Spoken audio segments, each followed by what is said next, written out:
My name is Ella Reese. I'm 29. 2 hours before my wedding, my father texted, "Your wedding isn't a real family event. We're going to your cousin's baby shower instead. Save the drama, kiddo." I read it once.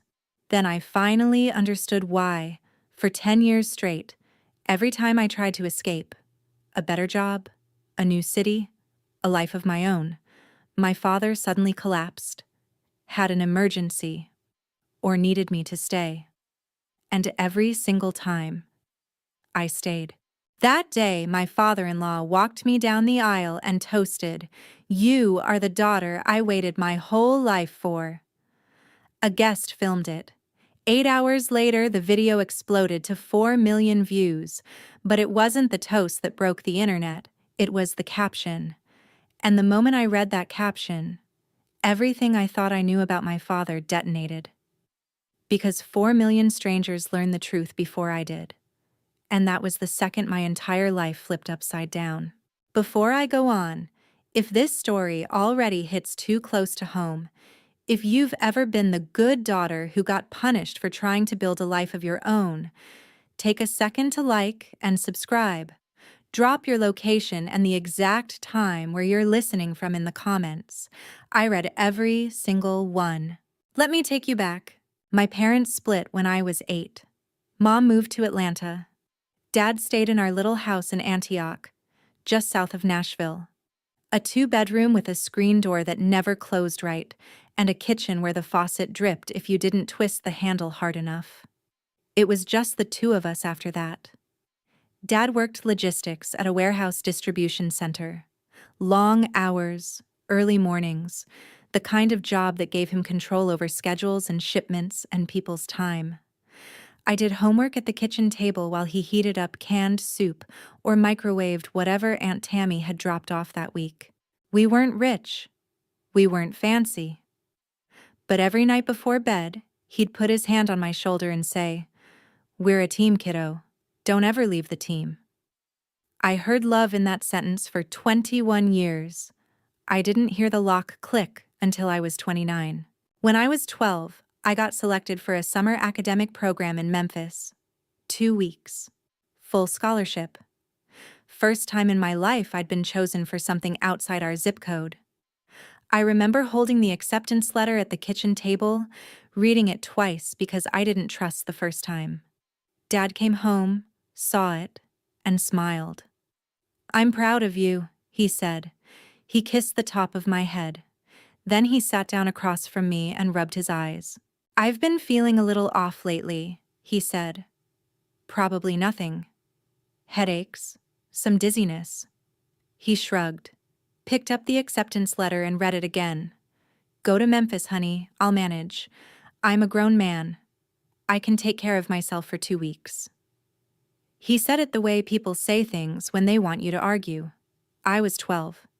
I didn't know the word for that yet, but I knew the feeling that saying yes would make me a bad daughter. I didn't go. I stayed home, made him chicken broth, took his temperature every morning with the little digital thermometer from the bathroom drawer. We watched cartoons on the couch, while my classmates spent 2 weeks in Memphis doing science labs and field trips. Dad sat with his arm around me and said, "See? This is better. The team's together." A week after the deadline passed, he was fine. Back at work. Back on schedule. No more headaches. No more dizziness. That was the first time. I didn't know there would be 7 more. The pattern grew with me, quiet as wallpaper. You don't notice it when it's covering every wall you've ever known.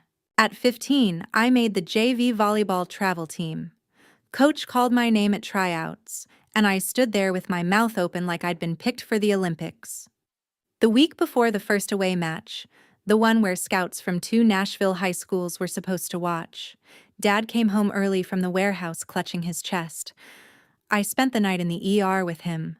Doctors found nothing. Stress, most likely. Maybe reflux. I dropped the team.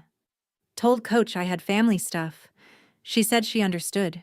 She gave my spot to someone else. At 17, I got accepted to a pre-nursing program 2 hours away. The acceptance email came on a Tuesday. I told Dad on Wednesday. Thursday evening, he had what he called a pre-diabetic episode, shaking, sweating, said his vision went blurry. I drove him to the hospital. His blood sugar was normal. Everything was normal. By Saturday, he was eating barbecue at Tammy's house. I enrolled locally instead. Each time, the crisis arrived exactly when the door was about to open. Each time, the crisis disappeared the week after the door closed. And each time, I sat in whatever waiting room or hospital hallway I'd landed in and told myself the same thing. He needs me. He's all I have. This is what family does. I never once connected the timing, because he was my father. And fathers don't do that to their daughters. Then came Chicago. I was 22, fresh out of nursing school at Belmont. Good grades, strong clinicals. And I got the offer. A floor nursing position at one of the largest hospitals in Chicago. The kind of job you frame the offer letter for and show your grandkids. Double my Nashville salary. Full relocation package. A city 7 hours north where nobody knew my father's name or my family's history, or the girl who always stayed home. I called Dad from the parking lot of my apartment, sitting on the hood of my car. I got the job, I said. My voice was cracking. Not from fear, from the kind of joy that scares you because you don't trust it yet. That's wonderful, he said. That was it. 2 words. No follow-up question. No, when do you start? No, what's the hospital called? No, how's the neighborhood? Nothing. Just wonderful. Flat. Like reading the weather off a screen. I should have heard it. The emptiness. The calculation. But I was 22, and I'd been trained since childhood to hear love in every silence. 48 hours before the deadline to accept the offer, Dad collapsed at home. A neighbor found him face down on the kitchen floor. I drove 2 hours through rain so heavy I could barely see the lane markers. Sat in the ER at Vanderbilt for 6 hours while doctors ran blood work, EKGs, a CT scan. The attending came out around midnight, chart in hand. We can't find anything definitive. Probably dehydration. Could be vasovagal syncope, a fancy word for fainting when you're stressed. I called Chicago the next morning and turned down the position. Dad was released by noon. By the weekend, he was mowing the lawn and grilling burgers on the little charcoal grill behind the house. I watched him from the kitchen window and told myself I'd made the right call. I kept that offer letter, put it in a shoebox under my bed. For years, I'd take it out on nights I couldn't sleep. I'd stare at the hospital logo, the salary number, the start date that came and went without me. I'd run my thumb over the paper until the crease softened and the ink smudged at the edges. Chicago was the big one. The one I still think about at 2 in the morning when the house is quiet and Tyler is asleep and the ceiling fan turns overhead, and I wonder what my life would have looked like if I'd gotten in the car and driven north instead of south. But I didn't. Because my father needed me. Because the team needed me. Because that's what good daughters do. At least, that's what I believed. There was another time, smaller, but it sits in me like a splinter. I was 23, a year after Chicago. I'd been seeing no one, doing nothing, working doubles at Vanderbilt and spending weekends at Dad's house making casseroles and checking his blood pressure with the cuff I bought at CVS. Then a friend from clinicals, a woman named Cassie who'd moved to Knoxville, called and asked if I wanted to go on a weekend trip to Asheville. Just 2 days, she said. Mountains, a bookshop someone told me about. I'll drive. I said yes. I was excited. I packed a bag Thursday night. Friday afternoon, Dad called. Hey kiddo, I'm having some chest tightness. Probably nothing. Pause. When are you leaving for that trip again? I unpacked my bag, drove to Antioch, found Dad on the couch eating pizza and watching a Titans game. "Oh, it passed," he said when I walked in. "Must have been heartburn. Want a slice?" I sat next to him and watched football and didn't say anything. Cassie called that evening from the car. I sent it to voicemail. She didn't call again. We drifted after that. The way friendships drift when one person keeps canceling. Except it wasn't drifting. It was engineering. I built my career at Vanderbilt Medical Center. Night shifts, double shifts, holidays. I was good at my job. Attentive, steady. The nurse other nurses came to when a patient coded or a chart didn't add up.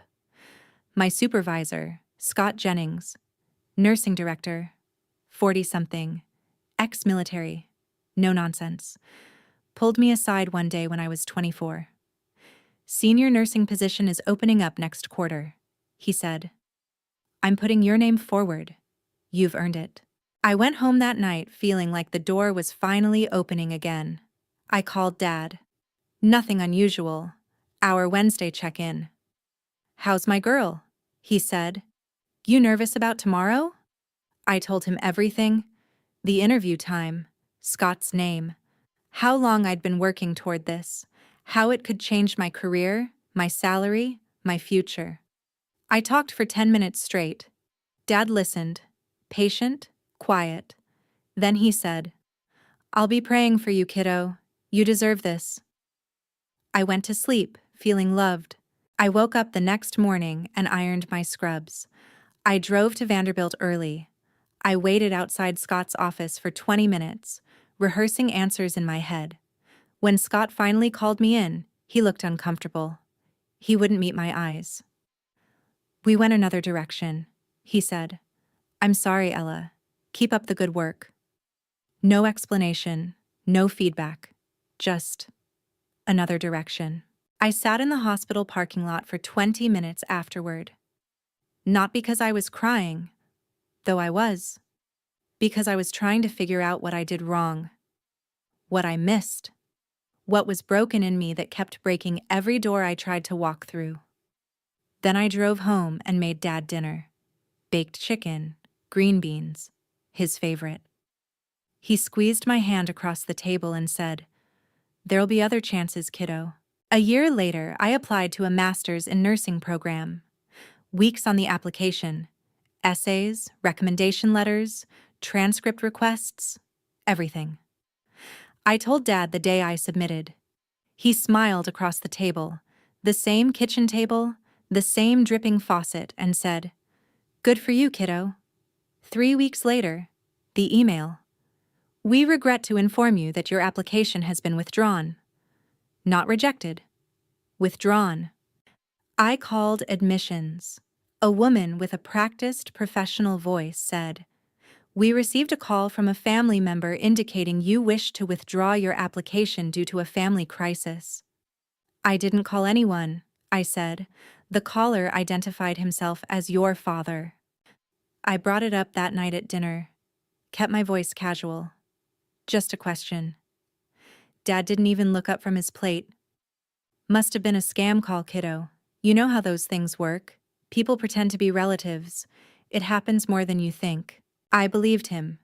There was nothing else to believe. Because the alternative, that my own father called my graduate school and pulled my application the week after I told him about it, wasn't something I could hold in my mind and still sit across from him eating baked chicken. I deleted the screenshot of the email 3 months later. I didn't want to look at it anymore. I told myself I'd reapply next year. I never did. Have you ever had someone in your life who always seemed to show up right when things were about to get better? And somehow, they never did? Tell me in the comments. At 26, I met Tyler Whitfield at a hospital charity event.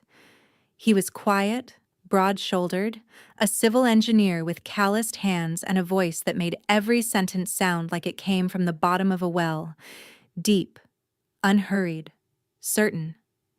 His father, Craig, was a retired labor attorney. 30 years reading fine print, catching employers in lies, building cases that other lawyers wouldn't touch. Tyler mentioned Craig that first night. "My dad says nurses are the only people in hospitals who actually know what's happening. he said. I laughed. Really laughed. The sound surprised me. It had been a while since my face did that. Tyler asked me to dinner. I said yes without thinking. Which, for me, was the most radical thing I'd done in years. That evening, Dad called. His name on the screen. The familiar pull. I stared at it for 6 seconds. Then I set the phone face down on the table and went back to my pasta. It was the first time in my life I made Gerald Reese wait. I didn't call back until the next morning. When he answered, he sounded surprised. "Tried you last night," he said. "Everything okay?" "Everything's fine, Dad. I was busy." That word, busy. It was the first time I'd ever said it to him without feeling guilty. 2 hours before my wedding, I was standing in the bridal room. White dress, veil pinned, bouquet of white peonies on the side table. The room smelled like hairspray and vanilla candles. My maid of honor was adjusting my train. The photographer was testing her flash in the corner. My phone buzzed on the vanity. "Dad." I picked it up. "We're going to your cousin's baby shower. We'll be there for real family events, kiddo." The room kept moving. My maid of honor laughed at something. The photographer's flash popped. But I was somewhere else. I was standing in that kitchen at 12 years old, holding an acceptance letter, watching my father rub his eyes and say he felt a little off. I read the text 3 times, not because I didn't understand, because I was waiting for the follow-up, the "just kidding," the "I'll be there in 20 minutes." It never came. I called him, straight to voicemail, called again, voicemail. I called my mother in Atlanta. Denise picked up on the second ring. Her voice was already tight, already braced. "I know," she said. "Ella, I'm at the baby shower. Your father told everyone here that you postponed the wedding. Tammy, Haley, Uncle Doug. They all think you're not getting married today." I held the phone away from my ear and stared at the wall. My father hadn't just skipped my wedding. He'd driven to Haley's baby shower, sat down in a lawn chair, and told my entire extended family that the wedding wasn't happening, while I stood 2 miles away in a white dress with no one to walk me down the aisle. He wasn't absent. He was active. He was running the same play he'd always run, controlling the story, making sure everyone heard his version first. "Don't let him ruin this day," Mom said. I hung up, set the phone face down, looked at myself in the mirror. My jaw was tight. My mascara was intact. My hands were steady. Tyler knocked. "Elle? Dad wants to know, can he walk you down the aisle?" I picked up my bouquet, opened the door. "Yes." "Tell him yes." Craig Whitfield stood at the end of the aisle in a navy suit and a tie that didn't quite match. His hands were clasped in front of him, knuckles white, and his eyes were already red before I reached him. When I took his arm, I felt his hand trembling. Then he leaned down, close, private, just for me, and said, "I've waited to do this since the day I found out what he did to you." I thought he meant today. The text. The baby shower. He didn't mean today. We walked. 40 steps. I counted them. My chin was up. My bouquet didn't shake. Tyler stood at the altar with his shoulders squared and his eyes locked on mine like I was the last fixed point in a spinning room. For the first time in 29 years, someone chose to be there. Not because they had to, because they wanted to. During the reception, Craig stood. The clinking stopped. The room settled. He lifted his champagne glass and looked directly at me. "I always wanted a daughter," he said. "I didn't know I'd have to wait 61 years to find her." His voice cracked, just once, then steadied. "Ella, you are the daughter I waited my whole life for, and I need you to hear this. You were never the problem. Not once. Not ever. You were always the prize. And anyone who didn't see that doesn't deserve a seat at this table." The room cried. Tammy's friend dabbed her eyes with a napkin. Tyler's college buddy was blinking hard. Haley, watching on someone's Instagram live from the baby shower, texted Tyler later and said she'd sobbed so hard she had to sit down. I didn't cry. I held my glass and I nodded, and I let someone love me out loud for the first time in my life. Across the table, my former colleague, Brittany Cole, held her phone steady and filmed the whole thing. That night, Tyler and I were in the honeymoon suite. Champagne going flat on the nightstand. I checked my phone one last time. Brittany had posted the video. Beautiful father-in-law speech at wedding. 1,200 views. Sweet comments. Then I noticed a second upload. Different account. Different caption. A lot more views. Climbing fast. Tyler saw me staring. He reached over and gently took the phone from my hands. "Read it tomorrow," he said. "Tonight is ours." He kissed my forehead, turned off the lamp. I lay awake in the dark, watching the red dot of the smoke detector blink on the ceiling. Something about that second upload pulled at me. Like a loose thread on a sleeve you know you shouldn't touch. I didn't sleep. Morning light. I reached for my phone before I opened my eyes. The video had 4 million views. I found the re-upload. Read the caption.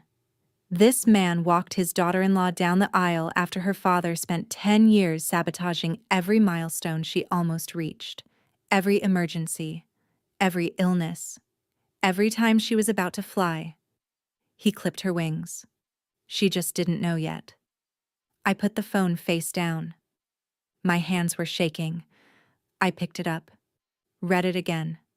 Put it down. Picked it up. Tyler was sitting on the edge of the bed. He wasn't touching me. Just there. Steady. Waiting. "My dad has been trying to find the right time to tell you," he said. "Tell me what?" "He's been looking into your father for almost 2 years, since you told me about the Chicago offer. Since the grad school thing, he made some calls. He found things." I stared at the screen. 10 years. Sabotage. Wings clipped. 4 million people had read those words before I opened my eyes. Brittany had written that caption. Brittany, who'd been at Vanderbilt when I lost the promotion, who'd looked into my father's medical records after Chicago and found no hospital admission, no ER visit, no documentation of any collapse. She'd known for years. And when she filmed Craig's toast and saw 4 million people watching, she decided it was time. 4 million people knew the truth about my father before I did, I said. Tyler put his hand on my knee. He didn't say it would be okay. He didn't say anything. He just stayed. I scrolled the comments. Not for comfort, for evidence. One comment had 12,000 likes. A woman named Linda. "I was her college roommate's mom. Her father called me in 2016 and said she had serious problems and I should warn my daughter to stay away. I told Ashley to cut contact. I am so deeply sorry." I stared at that comment for a long time. Ashley, we'd been inseparable for 2 semesters. Study partners, late-night talks, weekend road trips. Then one day she stopped answering my texts. I saw her at a campus coffee shop and she wouldn't look at me. I thought she'd outgrown me. I thought I was too much, too needy, too broken. My father called her mother and told her I was dangerous. Another comment, further down. My son played travel volleyball with a girl matching this description. Her father called the coach and said she had a knee injury, so they'd cut her from the roster before the first match. She never knew she made the team. I closed my eyes. Every comment was a door I didn't know had been locked, and behind every locked door was a version of my life I'd never gotten to live, not because I wasn't good enough, but because someone made a phone call. I kept scrolling. A comment further down from a woman I didn't recognize. "I went to high school with a girl I'm now 99% sure this is about. Her father called my track coach in 2011 and told him she had a stress fracture in her shin. She got pulled from regionals. She cried in the locker room because she thought her body failed her. It didn't. He did. Regionals. I remember that. I remember the coach sitting me down and telling me the school nurse had flagged my medical file. I remember arguing. I remember him saying, "Your dad confirmed it." I remember going home and icing a shin that didn't hurt while my teammates ran the 800 without me. I was 16. I thought my body betrayed me. It was never my body. I closed my eyes and set the phone on my lap. What do you think her father told her boss? And what do you think was in that folder her father-in-law had been building for 2 years? Stay with me. 2 days after the wedding, a DM appeared on my phone. Scott Jennings, nursing director, my old supervisor, the man who gave my promotion to someone else 5 years ago. Ella, I owe you an apology I should have given you years ago. Your father called me the day before your promotion interview. He identified himself and said you were entering an inpatient rehabilitation program and that he was concerned about your stability. He asked me, in the most reasonable, worried father voice I've ever heard, to give the position to someone more stable. I believed him. I am so sorry. I read it 4 times. Then I walked to the bathroom and sat on the tile floor with the phone in both hands. The exhaust fan hummed. The grout was cold under my legs. My father had called my boss, used his name, his fatherly voice, his "I'm just a concerned dad" script, told Scott I was going to rehab, said the word stable like he was putting a shelf back on the wall, and he'd done it the night after I told him everything: the time, the position, Scott's name, how much I wanted it. "I'll be praying for you, kiddo." That was the night he made the call. Tyler found me on the bathroom floor. He didn't ask what happened. He sat down next to me on the cold tile and put his palm flat on my back, and we stayed there while the exhaust fan hummed and the faucet dripped, and neither of us said anything for a long time. "He didn't just hold me back," I said finally. "He called ahead and locked every door before I could reach it." Tyler didn't move. After a while he said, "Do you want to see what my dad found?" "Not yet," I said. "First, I need to hear something." The next morning, I called the graduate school admissions office, asked the same question I'd asked 3 years ago. Who withdrew my application in 2022? The registrar checked the file. Keyboard clicking. A long pause. Then, "A man identifying himself as your father. He stated you were dealing with a family crisis and would not be continuing your studies." "That's my father," I said. But I never asked him to call. I never authorized the withdrawal. Silence. "The date," I said. "What date was the call made?" She read it off. 2 days. 2 days after I told Dad I applied. 2 days after. "Good for you, kiddo," over baked chicken. I thanked her and hung up. Sat in my car in the Vanderbilt parking lot. Engine off. Windows down. The May heat settling into the car like a blanket I didn't want. I opened my contacts. Scrolled to Dad. His smiling face. Barbecue smoke behind him. Squinting.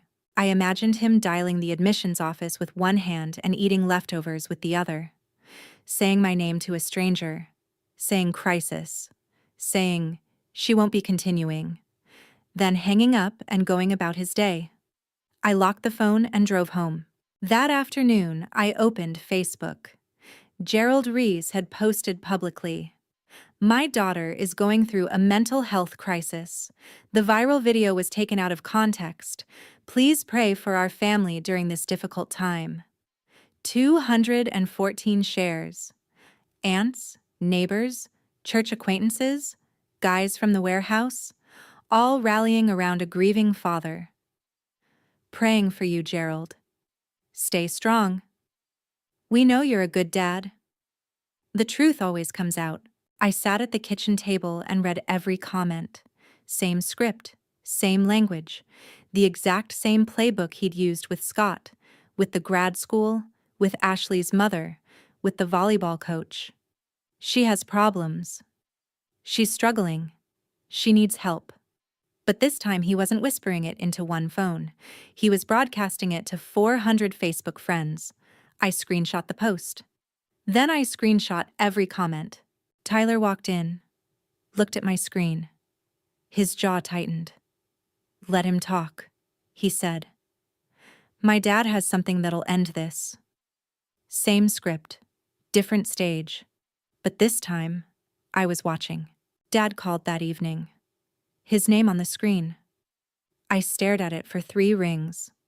Then I picked up. Not because I wanted comfort, because I wanted to hear the machine run one last time, with my eyes open. "Honey," he said. The voice was pitch perfect. Warm, worried. A voice that had been calibrated over decades. The concerned father frequency, the one designed to make you feel guilty for doubting it. "I'm so worried about you. People are sending me that video. All these comments. It's not good for you to be reading that stuff." He paused. "Let the silence do work. I think you should come home for a few days. Get away from all this noise. Tyler's great, but he's young. He doesn't understand what you need right now. You're stressed, honey. The wedding was a lot.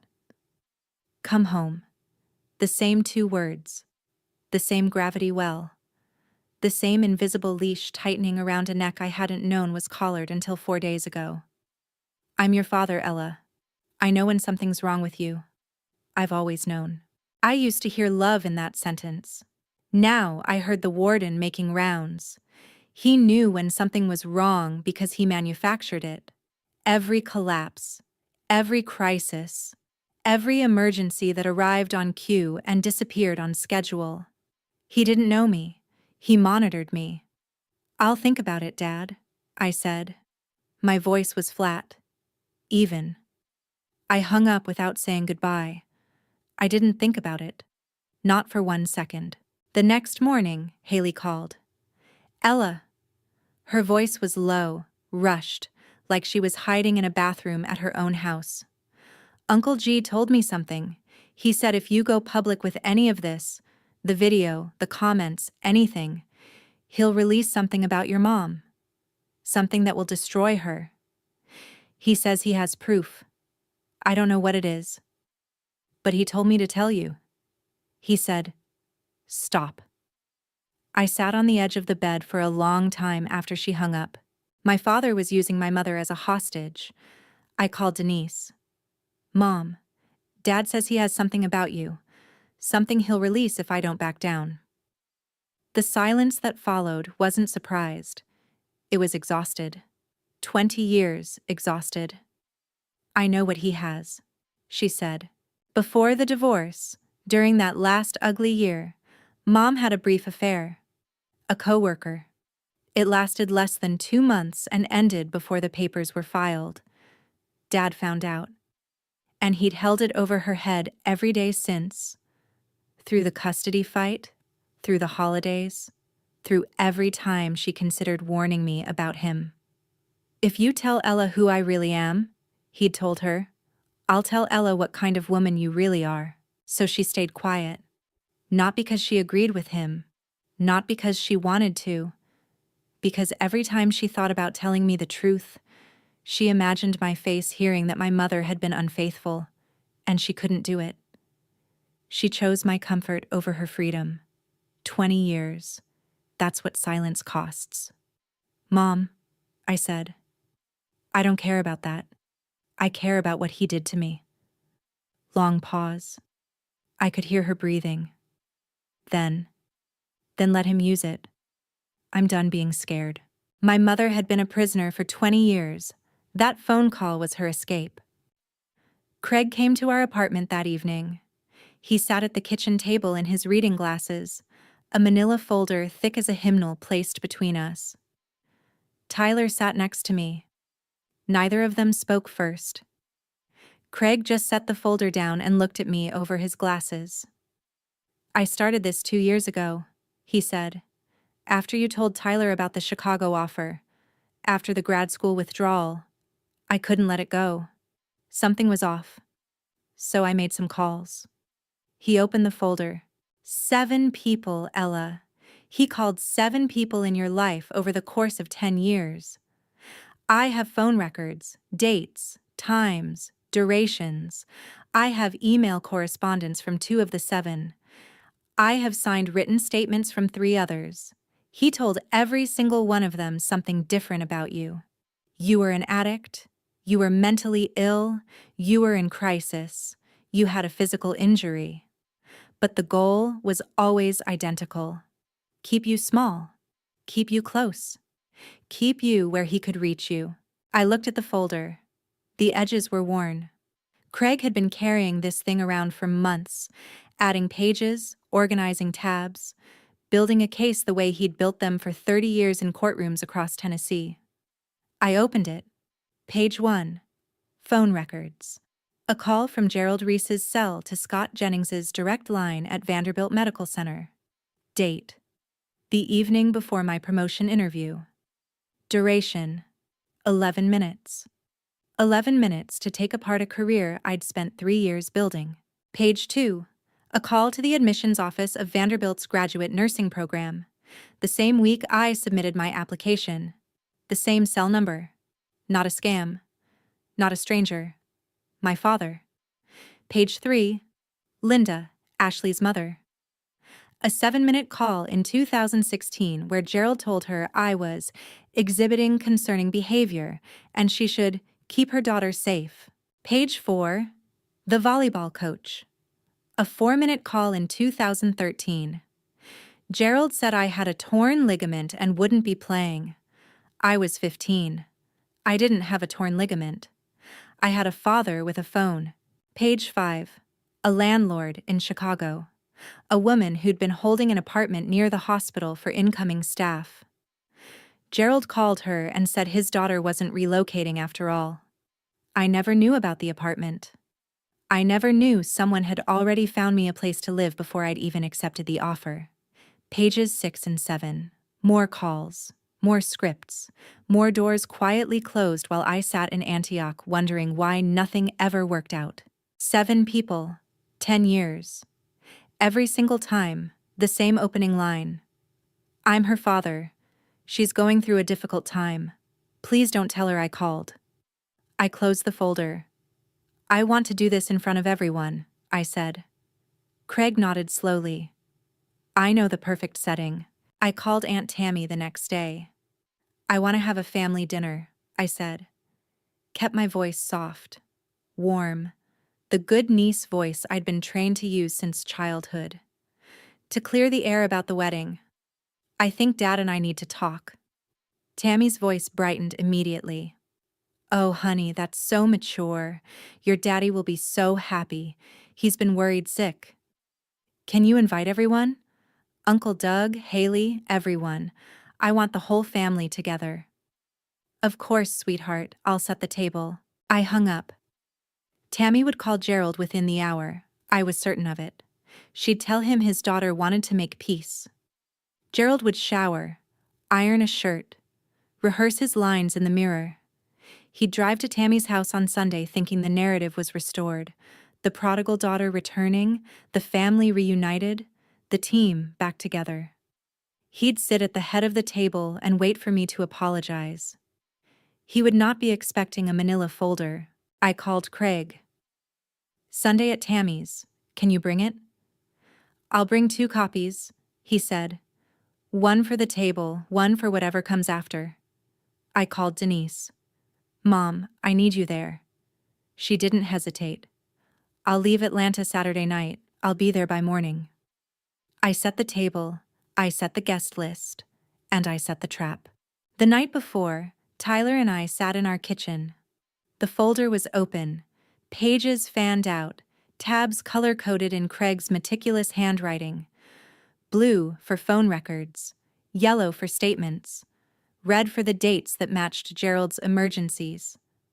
Craig was on speaker. Everything's organized chronologically. 7 calls, 7 lies, 1 pattern. I went to the bedroom and pulled the shoebox from under the bed. Inside, the Chicago offer letter. Creased from 6 years of folding and unfolding, I brought it to the kitchen and set it next to the folder. This was supposed to be my life. I said. Tyler held my hand and didn't say a word. Tammy's dining room. Sunday evening. 8 chairs. Long oak table. The overhead light casting that warm yellow glow that makes everything look like a memory. Gerald sat at the head of the table. His chair. His kingdom. He'd arrived 20 minutes early. Of course he had. He was wearing a pressed button-down and his safest smile, the one he wore at church and family barbecues, the one that made every person in the room feel like they were in the presence of a good man. Tammy was in the kitchen plating food. Haley sat in the middle of the table, both hands resting on her belly. 7 months pregnant. Glowing. Quiet. Uncle Doug was by the window nursing a Bud Light and talking to no one. Denise arrived last. She'd driven 6 hours from Atlanta. She didn't hug Gerald. She sat at the opposite end of the table, folded her hands, and said nothing.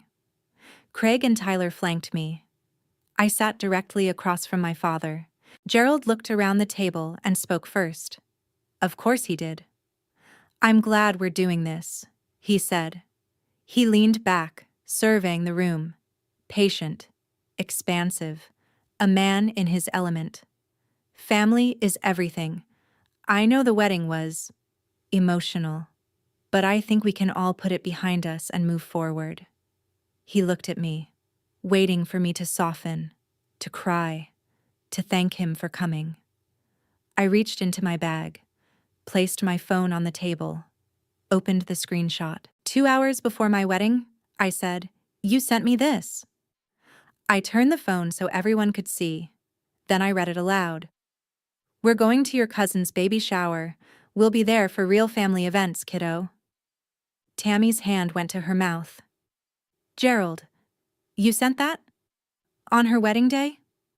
Gerald shifted in his chair. His smile flickered but held. "That was taken out of context. I was going through a lot that day. You don't understand the pressure I was under." I didn't react. I opened Scott's DM and read it. Every word. Out loud. "Your father called me the day before your promotion interview. He said you were going into rehab and asked me to give the position to someone stable. I believed him." I set the phone down and looked at Gerald. "I have never been to rehab, Dad. You know that." Uncle Doug set his beer on the windowsill. "What the hell, Gerald?" Gerald's mouth opened, closed.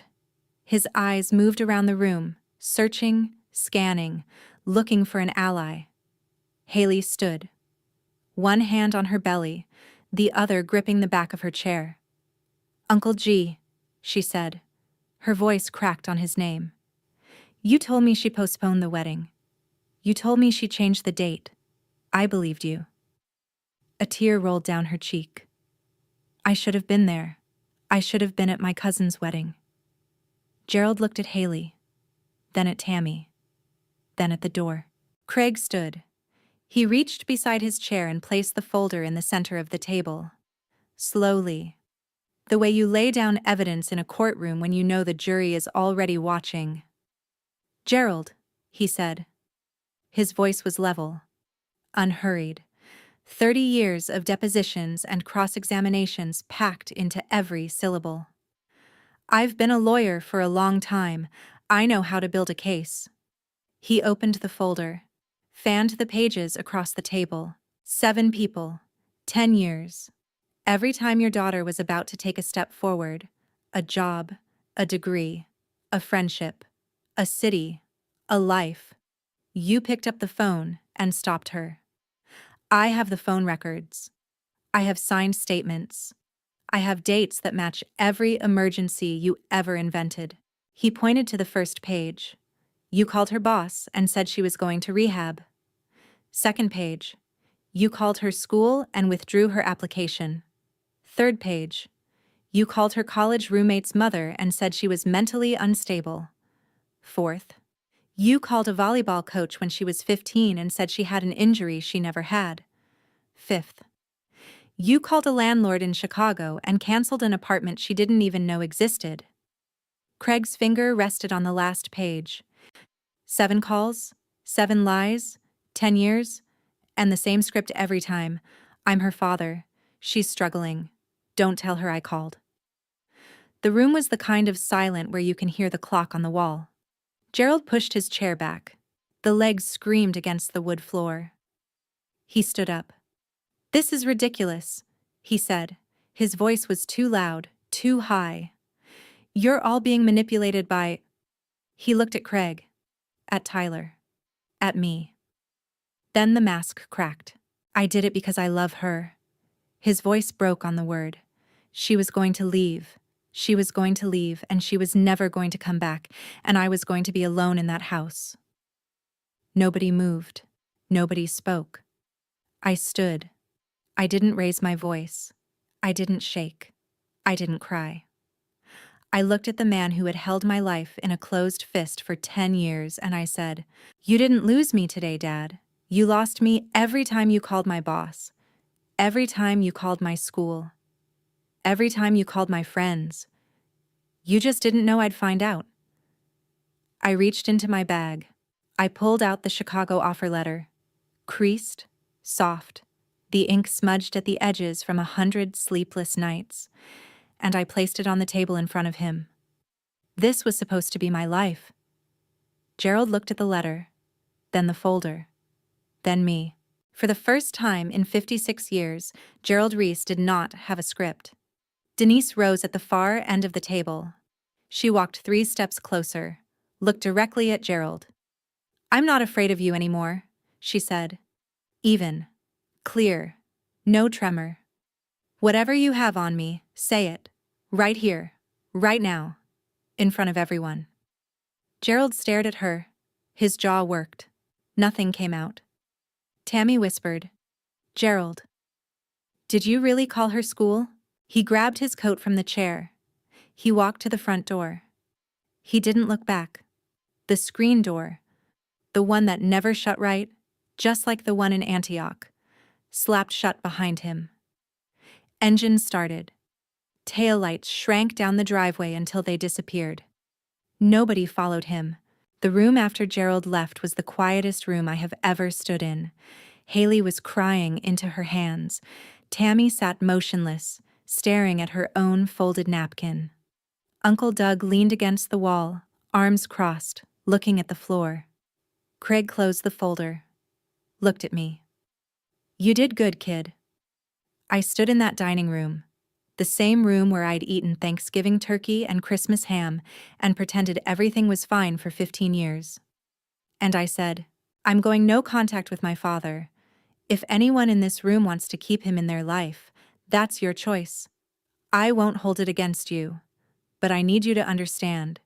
He didn't just miss my wedding. He stole 10 years of my life, and I am done pretending he didn't." Nobody argued. Nobody asked me to think it over. Nobody said the words I dreaded hearing. "But he's still your father." Nobody said it because nobody could. The folder was open on the table. 7 phone calls, 10 years. The evidence didn't leave room for but. Haley came to me first. She was still crying. The quiet, shaking kind. Her hands were on her belly like she was protecting someone from what she'd just heard. "I didn't know," she said. "I swear to you, Ella, I didn't know." I took her hand. "I know you didn't. You were a kid too." "He was always there for my stuff," she whispered. "Every recital, every ultrasound appointment, every Sunday dinner. I thought he was just the best uncle in the world." She looked at me. "He wasn't doing it for me, was he? He was doing it to hurt you." I squeezed her hand. I didn't need to answer. We both already knew. Haley wiped her face. "I don't want him at the hospital when the baby comes," she said. "I don't want him holding my child and pretending to be something he's not." Tammy heard that from the kitchen doorway. She didn't speak. She just turned around and went back to the sink. The water ran for a long time. Mom found me by the window. She was watching the empty driveway, the place where Gerald's taillights had been. I stood beside her. The crickets were loud. The streetlight at the end of Tammy's road buzzed the way it always had, every summer, for as long as I could remember. He kept me quiet for 20 years, she said. Not crying, not asking for forgiveness. Just saying it the way you report a weather event that already happened. Something I did before the divorce. Something I'm not proud of. He held it over me every time I got close to telling you the truth. Mom, I don't need to know what it was. She turned to me. Her eyes were dry and clear. I drove 6 hours to be here tonight, she said. That's my answer.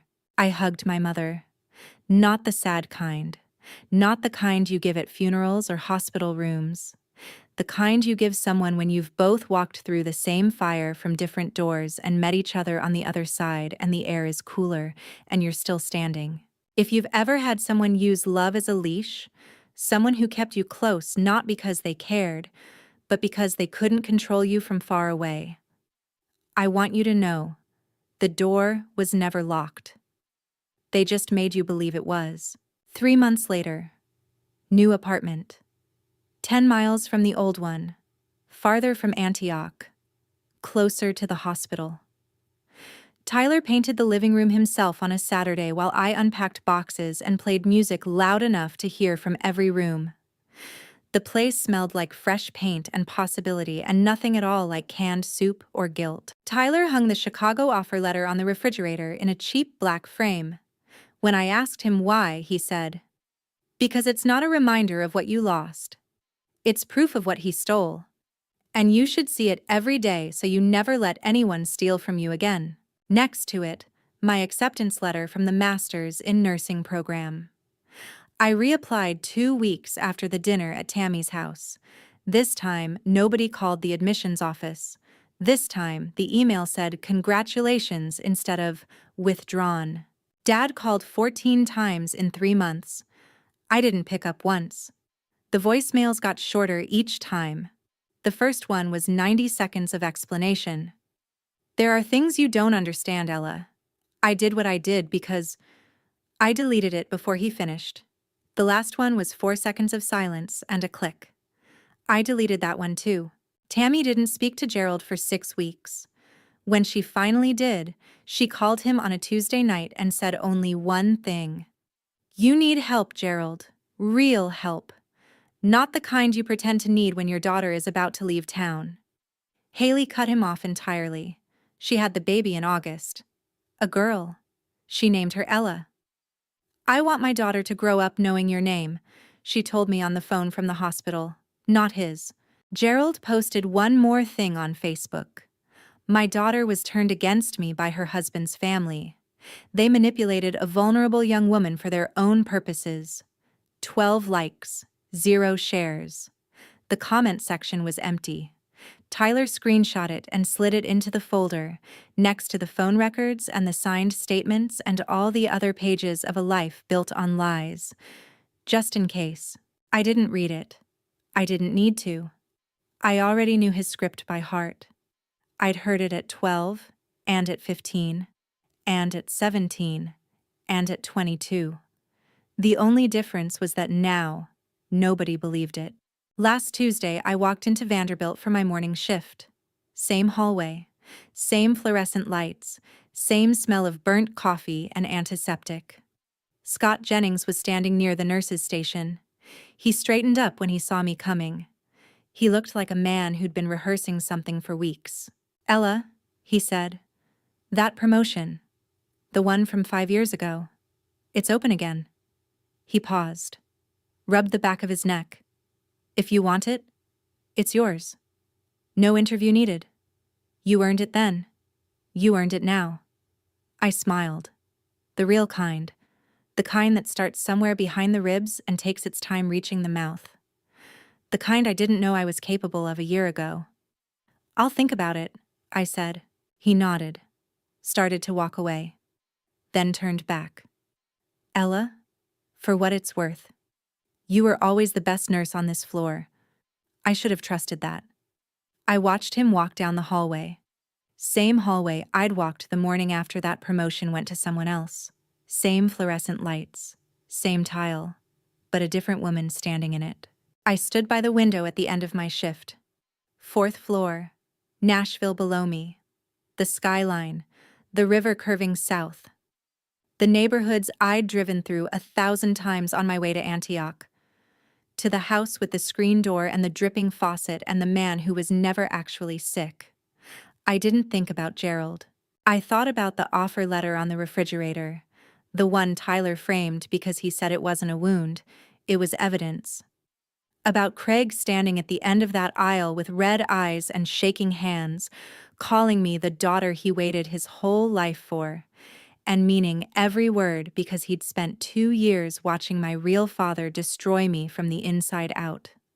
About Tyler's palm on my back on that cold bathroom floor, not saying it would be okay, just being there.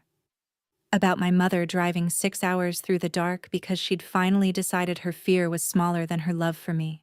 I thought about 12-year-old Ella holding a summer program acceptance letter she never mailed, about 22-year-old Ella folding a Chicago offer letter and putting it in a shoebox, about 24-year-old Ella crying in a parking lot after losing a promotion she'd earned, about 25-year-old Ella staring at an email that said withdrawn and believing it was a scam call.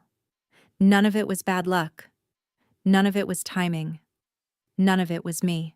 It was a phone, and a man who knew every number. My father didn't want me to fly, so he broke every runway I tried to take off from. He called my boss. He called my school. He called my friends. He called a landlord I never met about an apartment I never knew existed. And every time I failed, every time I sat in a parking lot or a waiting room or a kitchen wondering what was wrong with me, he was right there. Arms open, smile ready. The man who pushed me off the ledge dressed as the man who'd catch me. He told himself it was love, but love doesn't clip wings. Love builds runways. If someone in your life keeps you close by keeping you small, that's not family. That's a cage. I walked out of mine, and I'm never going back.